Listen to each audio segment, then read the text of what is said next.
City News is brought to you by East Brewster Lawyers Rotorua, celebrating 100 years of legal excellence and innovation.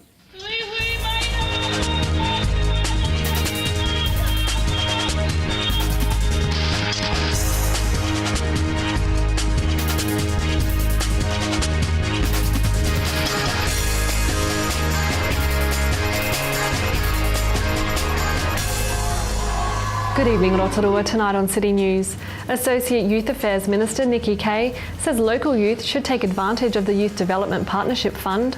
16-year-old John Paul College student Mark Rebillard is the new local youth MP, and over 70 teams from around New Zealand took part in the X-Race finals at the weekend. Associate Youth Affairs Minister Nikki Kaye visited the city last week, speaking at a business lunch, as well as presenting certificates at the Youth and Emergency Services graduation at Council.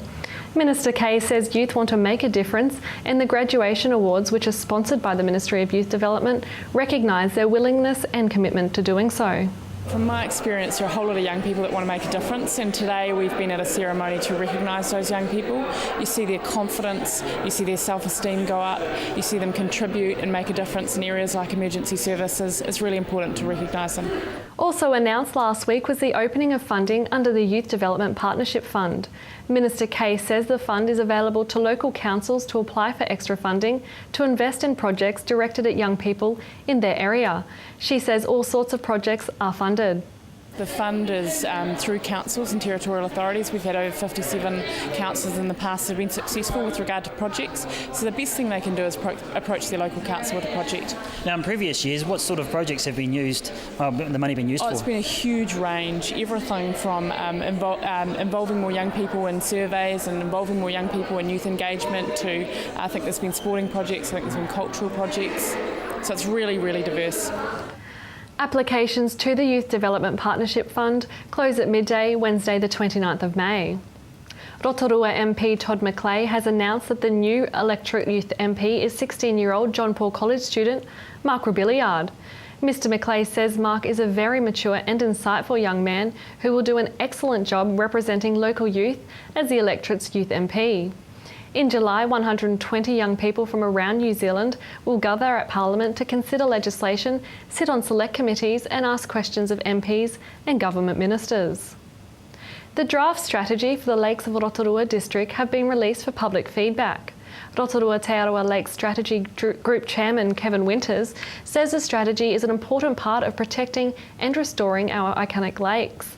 Mr Winters says the strategy sets out the vision for the lakes and provides steps on how to achieve that vision. He says a refreshed strategy has been developed that retains the original vision but builds on the commitment of partner organisations to provide an integrated approach to managing the lakes and their catchments. For a copy of the draft strategy and how to provide feedback, visit rotorualakes.co.nz. Feedback closes on the 17th of May. In sport tonight, over 70 teams from around New Zealand took part in the X-Race finals at the weekend. X-Race is a new event where teams of two locate clues on a map complete a series of 10 different mystery challenges. Organiser Shane Hooks says the teams are made up of a parent and child aged between 7 and 12. He says Rotorua has shown it's the best place to hold the final of the Family Focus event. Couldn't have done it without the local volunteers, and you know what else? Couldn't have done it without the council. This is, what happened was this event, the grand final, we were 12 regional races. The grand final started as a brainstorm idea, and we said to talk about the event team about this idea we had. They said, well, if you're going to do that, there's only one place you're going to hold it, and it's right here. And they moved heaven and earth to make sure that we could showcase Rotorua as for what it is, New Zealand's #1 domestic destination. So no question. Are we likely to see it back here again next year? The grand final absolutely is coming back to Rotorua. There's no question it's going anywhere else. Your impression of the whole concept of the X-Race? Oh, it was a fantastic event. Really well put on by Hooksy. Frustrating at times, fun at times. Great to be out there with the kids, and all the kids and parents were working, and happy and smiling, and it was just a great environment. It was really good. So this is obviously the first one they've had, the first year, and I was talking to Shane Hooks before about the fact that they might have started something, I think, here. I think so. Yeah, it's fantastic. Yeah, it's definitely on to a winner. For more information, visit xrace.co.nz. In the weekend's Baywide rugby action, Tauranga Sports ran out convincing 37-15 winners at the Tauranga Domain against previously unbeaten Te Puke Sports on Saturday. Tauranga Sports coach Mike Rogers says he was thrilled with the effort, saying his side was fitter and capable of playing more rugby than ever before. Whakarewarewa beat Rangatawa 34-18, Te Puna won 38-30 against Rotowiti, and Opotiki thumped Pairoa 41-11. And Mount Maunganui's steady diet of losing bonus points continued on Saturday with a loss to a resurgent Greeton Marist 26-20. To your weather update now. Tonight will be fine with westerly breezes, an overnight low of 12. Tomorrow for Tuesday, fine spells with evening showers, westerly then southerly with a high of 20 and a low of 10.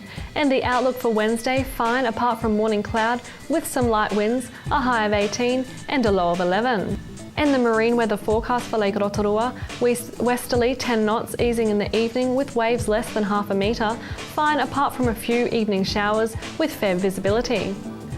Remember, for program listings or to upload your videos, check out our website tvrotorua.co.nz, or you can see updates on our Facebook page. Coming up after the break, Wayne Douglas talks to Graham Hall about the Community Leadership Awards. Cara Owen from The Body Shop talks about why they are against animal testing, and Jill Campbell is this month's Neighbour in our community.